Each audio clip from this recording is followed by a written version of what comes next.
1 जनवरी नया साल के दिन यदि आप यह सरल गुप्त उपाय कर लेते हैं तो माता लक्ष्मी की असीम कृपा आप पर बनी रहेगी और आप धन धान्य से परिपूर्ण हो जाएंगे। यह गुप्त उपाय इतना प्रभावशाली है कि इसे अपनाने के बाद आपके जीवन में चमत्कारी बदलाव आ सकते हैं। भक्तों, बस इसे पूरे ध्यान से करें और परिणाम खुद देखें। चलिए जानते हैं कि नए साल के पहले दिन गाय को चुपचाप यह खास चीज खिलाने से क्या क्या फायदे हो सकते हैं। यह ना कि आपके जीवन के सारे कष्ट और संकट दूर करेगा, बल्कि पितृदोष और मृत्यु भय से भी आपको मुक्ति दिलाएगा। पूरे साल आपके घर में अन्न, धन और सुख शांति का वास होगा। यह गुप्त उपाय आपकी आर्थिक स्थिति को सुदृढ़ करने में मददगार साबित होगा। भक्तों, अगर आप इसे पूरी श्रद्धा से करेंगे तो आपका बैंक बैलेंस लगातार बढ़ेगा और जीवन में आने वाले सभी दुख दर्द हमेशा के लिए समाप्त हो जाएंगे। गाय को यह छो और विशेष चीज खिलाने से आपके जीवन में सुख समृद्धि का द्वार खुल जाएगा। ऐसा माना जाता है कि गौ माता जो 33 कोटि देवी देवताओं को अपने अंदर समेटे हुए हैं, उनकी कृपा से व्यक्ति राजा बन सकता है। यह गुप्त उपाय आपको हर प्रकार की गरीबी और अभाव से मुक्ति दिलाने में सक्षम है।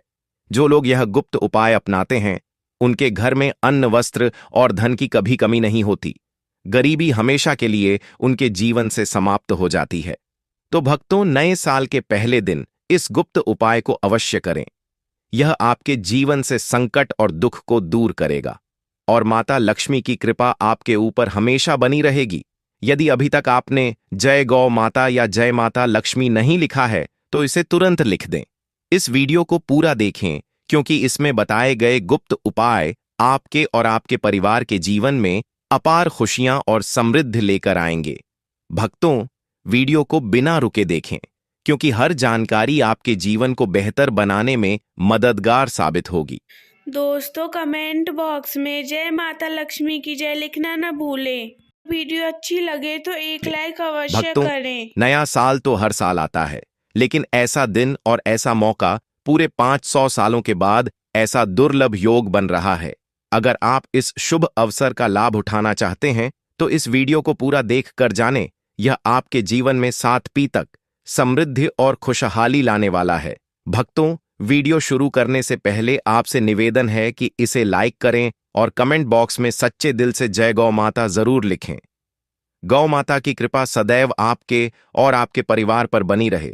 साथ ही इस वीडियो को ज्यादा से ज्यादा शेयर करें ताकि अन्य लोग भी इसका लाभ उठा सकें। इस दिन तीर्थ स्नान करना बहुत ही शुभ माना गया है। यदि किसी तीर्थ स्थल पर जाकर पवित्र नदी में स्नान करना संभव न हो तो घर पर ही नहाने वाले पानी में गंगा जल की कुछ बूंदें डालकर स्नान करें। इसके बाद अपने घर के पूजा स्थान को साफ कर वहां पूजा अर्चना करें। पितरों के निमित्त तर्पण और अनंत धन का दान करने से नए साल के दिन सभी मनोकामनाएं पूर्ण होती हैं। विशेष रूप से पिंड दान करने से पूर्वजों की आत्मा को शांति मिलती है और उनका मोक्ष होता है। इस दिन हनुमान जी, मंगल देव और शनिदेव की पूजा करना भी अत्यंत शुभ माना जाता है। इससे मंगल ग्रह से जुड़ा दोष समाप्त होता है और व्यक्ति को धन, सुख और संपत्ति की प्राप्ति होती है। भक्तों, हमारा उद्देश्य है जन कल्याण और जन सेवा, इसलिए हम आपको यह महत्वपूर्ण जानकारी निशुल्क प्रदान कर रहे हैं। आपसे अनुरोध है कि इस वीडियो को लाइक करें और अपनी राशि कमेंट बॉक्स में जरूर लिखें। इससे हम आपको आपकी राशि के अनुसार खास गुप्त उपाय बता सकेंगे। और हाँ, कमेंट बॉक्स में जय गौ माता अवश्य लिखें। इस दिन आपको एक गुप्त उपाय जरूर करना है। गाय से जुड़े गुप्त उपाय के साथ ही एक और गुप्त उपाय आपको बताने जा रहे हैं, जिसे आपको शाम के समय करना है। शाम के समय का गुप्त उपाय: पीपल के पेड़ के नीचे सरसों के तेल का आटे का चौमुखी दीप जलाएं। दीप में लाल कलावे की बाती डालें और चारों दिशाओं में मुख रखें। दीप के बीच में 2 साबुत फूल भी डालें। इसके बाद अपनी मनोकामना सोचकर दीप जला दें। यकीन मानिए, यह गुप्त उपाय बहुत प्रभावशाली है। अगर आपकी मनोकामना 21 दिनों के भीतर पूरी ना हो तो हमें बताएं। सनातन परंपरा में गाय गंगा और गायत्री का अत्यंत धार्मिक महत्व है। माना जाता है कि गौ माता के शरीर में 33 कोटि देवी देवताओं का वास होता है। गौ माता की सेवा और पूजा करने से सभी देवी देवताओं की कृपा प्राप्त होती है। सुबह भोजन बनाते समय पहली रोटी गौ माता के लिए अलग निकालें। अगर संभव हो तो इसे काली गाय को खिलाएं। अगर काली गाय ना मिले तो सफेद गाय को भी खिला सकते हैं। इसके अलावा पूजा पाठ और हवन में पंचगव्य गाय का दूध, दही, घी, गोमूत्र और गोबर का उपयोग जरूर करें। गाय का गोबर, गोमूत्र, दूध और घी धार्मिक दृष्टि से बहुत पवित्र माने जाते हैं। इनका उपयोग हर मांगलिक कार्य में करना चाहिए।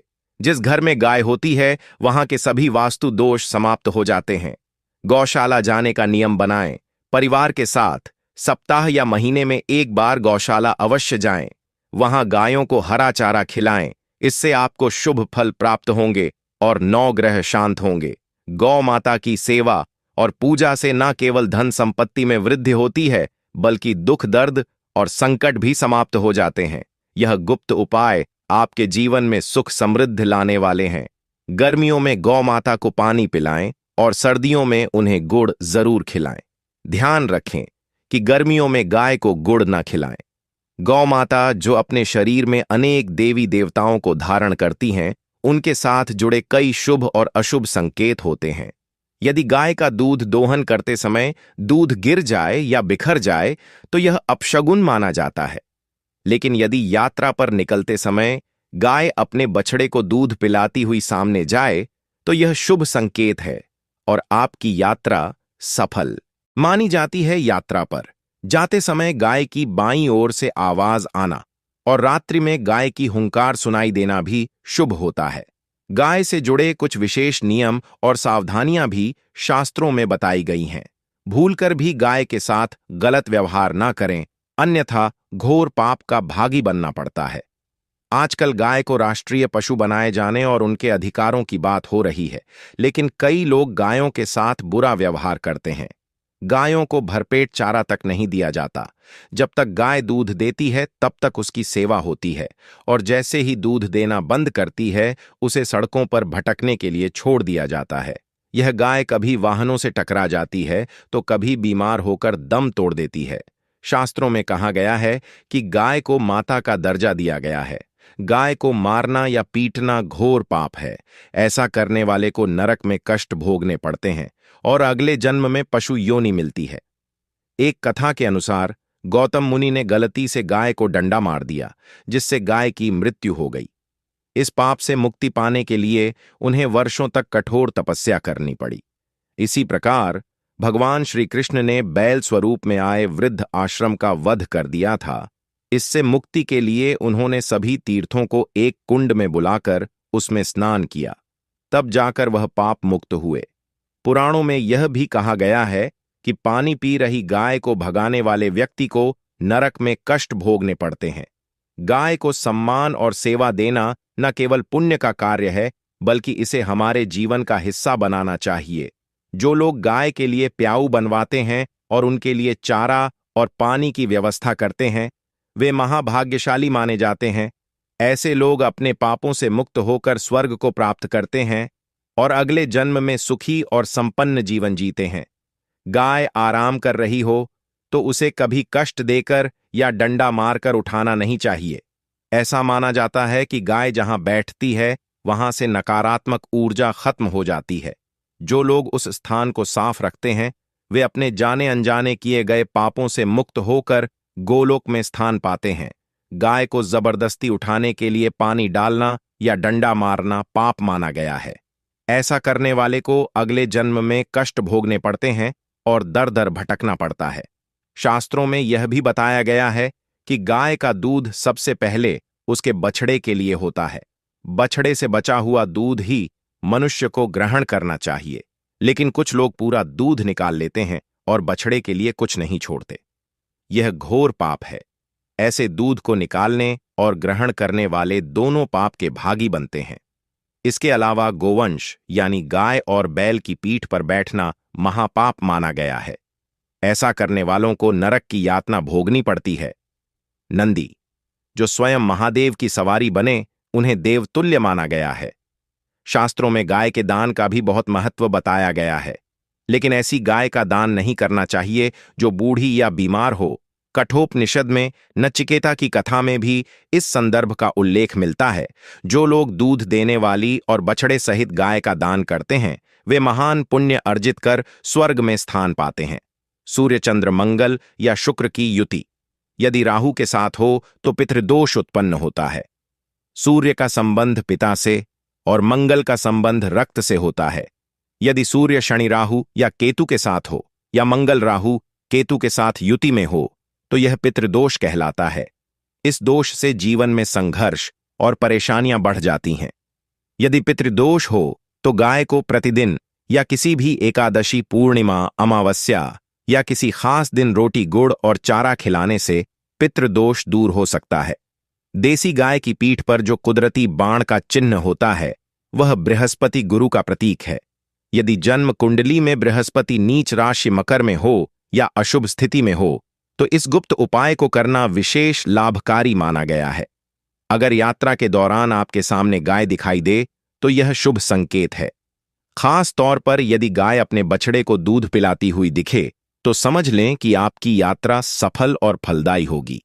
जिस घर में गाय होती है वहां वास्तु दोष स्वतः समाप्त हो जाता है।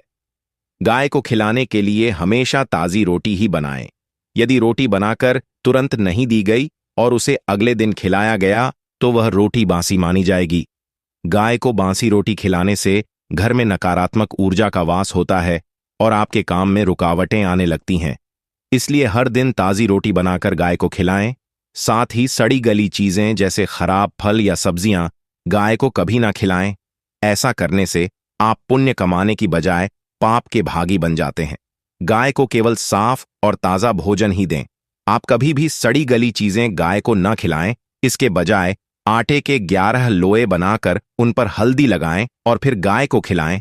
जब गाय को लोए खिलाएं तो उसके सिर, पीठ और मस्तक पर धीरे धीरे हाथ फेरें। साथ ही गौ माता के चरणों का आदर पूर्वक स्पर्श करें। ऐसा करने से आपके जीवन में सकारात्मकता का संचार होगा और आपके सभी अटके हुए काम बनने लगेंगे। कठिन समय धीरे धीरे समाप्त होगा और आपके जीवन में खुशियां और समृद्धि लौट आएंगी। यदि आप गाय की 7 बार परिक्रमा करते हैं तो यह गुप्त उपाय और भी अधिक प्रभावी माना जाता है। जब भी गाय को रोटी दें उसमें हल्दी, गुड़ या थोड़ा घी जरूर लगाएं। सूखी रोटी देने से बचे। इसका अर्थ है कि रोटी पर कुछ ना कुछ लगाने के बाद ही गाय को खिलाएं, जैसे हल्दी मिश्री या घी। यह छोटे छोटे गुप्त उपाय आपके जीवन में शुभता और उन्नति लेकर आते हैं। यह थी गाय से जुड़े कुछ महत्वपूर्ण बातें और गुप्त उपाय जो आपके जीवन को बेहतर बना सकते हैं। भक्तों, यह वीडियो आपको कैसा लगा हमें कमेंट बॉक्स में जरूर बताएं और इस नए साल मां लक्ष्मी की असीम कृपा पाने के लिए कमेंट बॉक्स में लिखें, जय मां लक्ष्मी हम पर और हमारे परिवार पर अपनी कृपा करे और इस नए साल हमारे दुख दूर करें। और भक्तों, आप हमारे इस चैनल वास्तु ज्ञान ज्योतिष को सब्सक्राइब करें। जय मां लक्ष्मी। धन्यवाद। ऐसे ही जानकारी के लिए छाया जैन चैनल को सब्सक्राइब करें और अगर आपको यह वीडियो अच्छी लगी हो तो एक लाइक अवश्य करें और कमेंट में ओम नमः शिवाय अवश्य लिखें।